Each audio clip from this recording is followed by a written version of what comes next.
तो आज हम पढ़ने वाले हैं हिंदी का चैप्टर 1 दो बैलों की कथा। लेखक हैं प्रेमचंद।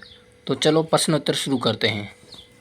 ली जाती होगी, इसका उत्तर होगा काजी हौस के कैद पशुओं की हाजिरी इसलिए ली जाती होगी ताकि यहाँ पता रहे कि पशुओं की संख्या कितनी है, जिससे यहाँ भी सुनिश्चित किया जाता था कि कोई पशु वहाँ से भाग तो नहीं गया, यहाँ किसी की मृत्यु तो नहीं हो गई। अगला हम दूसरा प्रश्न शुरू करते हैं। दूसरा प्रश्न है हमारा, छोटी बच्ची को बैलों की प्रति प्रेम क्यों उमड़ गया या आया?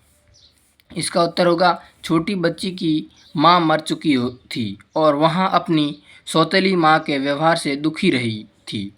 उसे लगा कि हीरा और मोती भी उसी की तरह अभागे और बेसहारा हैं, जिन्हें उनके घर से दूर लाया गया है। समान दुख और पीड़ा के कारण उनके मन में बैलों के प्रति प्रेम उमड़ आया। तीसरा प्रश्न है हमारा, कहानी में बैलों के माध्यम से कौन कौन से नीति विषयक मूल्य उभर आए हैं? इसका उत्तर होगा प्रेमचंद ने इस कहानी के माध्यम से कोई मानवीय और नैतिक मूल्य पर प्रकाश डाला है। बैलों के माध्यम से गहरी मित्रता, एक दूसरे का साथ निभाने की निष्ठा, परोपकार और नारी जाति के प्रति सम्मान जैसी नीति विषयक मूल्य उभर कर सामने आते हैं। अब हम तीसरा प्रश्न पूरा हुआ, अब चौथा प्रश्न शुरू करते हैं। चौथा प्रश्न है हमारा, प्रस्तुत कहानी में प्रेमचंद ने गधे के किन स्वभावगत विशेषताओं के आधार पर उनके प्रति रूठ अर्थ मूर्खता का प्रयोग न कर किस नए अर्थ की ओर संकेत किया है? इसका उत्तर होगा प्रेमचंद ने गधे को उसके सीधेपन, सहनशीलता और सुख दुख में एक समान रहने के कारण मूर्खता न मानकर उसे ऋषि मनुष्यों की श्रेणी में रखा है। उन्होंने संकेत दिया है कि बहुत अधिक सीधापन संसार में सम्मान नहीं दिलाता। हम शुरू करते हैं पांचवा प्रश्न। किन घटनाओं से पता चलता है कि हीरा और मोती में गहरी दोस्ती थी? इसका उत्तर होगा हल चलाते समय दोनों एक दूसरे का बोझ कम करने की कोशिश करते थे।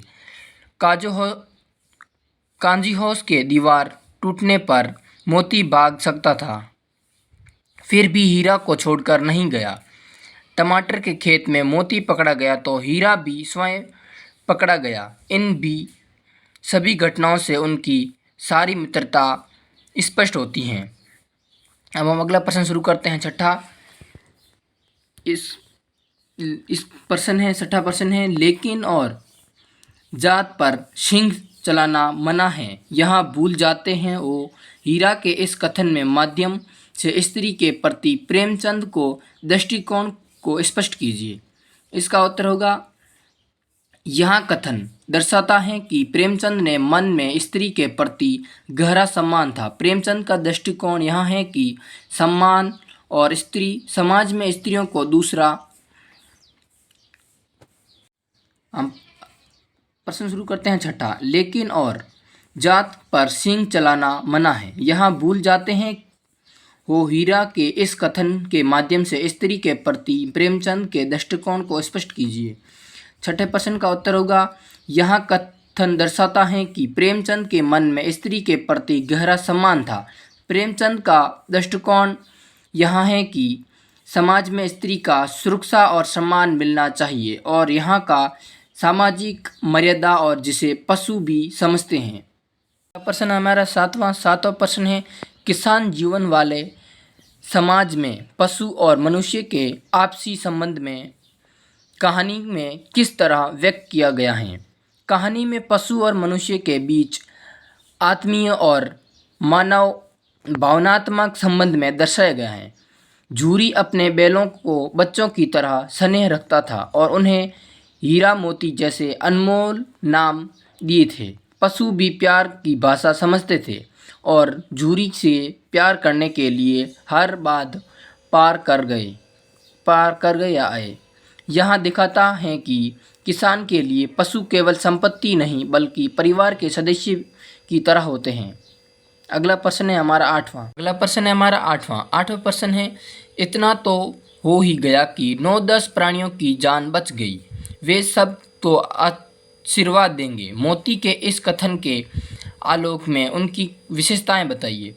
यहाँ प्रेमचंद जी ने कहा है अपनी कहानी में कि हमें दूसरों का भला करना चाहिए। तो इस प्रश्न का उत्तर होगा, मोती के इस कथन से उसकी परोपकारी और साहसी प्रवृत्ति का पता चलता है। वहाँ स्वभाव में अग्र होते हुए भी दयालु हैं, जो केवल अपने हित के बारे में नहीं सोचता। कांजीहोस की दीवार तोड़कर अन्य पशुओं को आज़ाद कराना उसकी निस्वार्थ भावना और सामूहिक के प्रति समर्पण को दर्शाता है। अगला प्रश्न है हमारा 9वां, आश्चर्य स्पष्ट कीजिए। इसका मतलब परिभाषा लिखनी है। स्वयं ही उनमें कोई ऐसी मुक्त शक्ति थी जिसे जीवन में श्रेष्ठता का दावा करने वाला मनुष्य वंचित था या है। इसका उत्तर होगा, हीरा और मोती बिना बोले एक दूसरे की भावनाओं और विचार को समझ लेते थे। उनके बीच की यह मुख भाषा और मानसिक तालमेल एक ऐसी गुप्त शक्ति है जो श्रेष्ठ होने का दावा करने वाले मनुष्यों को में भी नहीं पाई जाती हैं। अगला प्रश्न है 9 का खा। उस एक रोटी से उनकी भूख तो क्या शांत होती, पर दोनों के हृदय को मानो भोजन मिल गया। इसका उत्तर होगा, गया के घर में उस छोटी बच्ची द्वारा दी गई एक रोटी बेलों की शारीरिक भूख मिटाने के लिए काफ़ी नहीं थी, लेकिन उस रोटी के बीच जो प्रेम और सहानुभूति छिपी थी उसमें उनके मन को तृप्त कर दिया। अगला प्रश्न हमारा 10वां प्रश्न है, गया ने हीरा और मोती को दोनों बार सूखा भूखा खाने के लिए दिया क्यों, या फिर क्योंकि। इसका पहला होगा, गया पारिय बैलों पर अधिक खर्च नहीं करना चाहता था।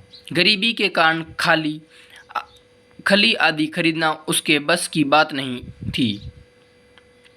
वह हीरा मोती के व्यवहार से बहुत दुखी था। उसे खली आदि सामग्री की जानकारी ना थी। इसका उत्तर होगा गा। इस सभी प्रश्नों और उत्तर सहित हमें लिखे हुए हैं कॉपी में। आप स्क्रीनशॉट ले लीजिए और इसको कॉपी में कर सकते हैं। धन्यवाद।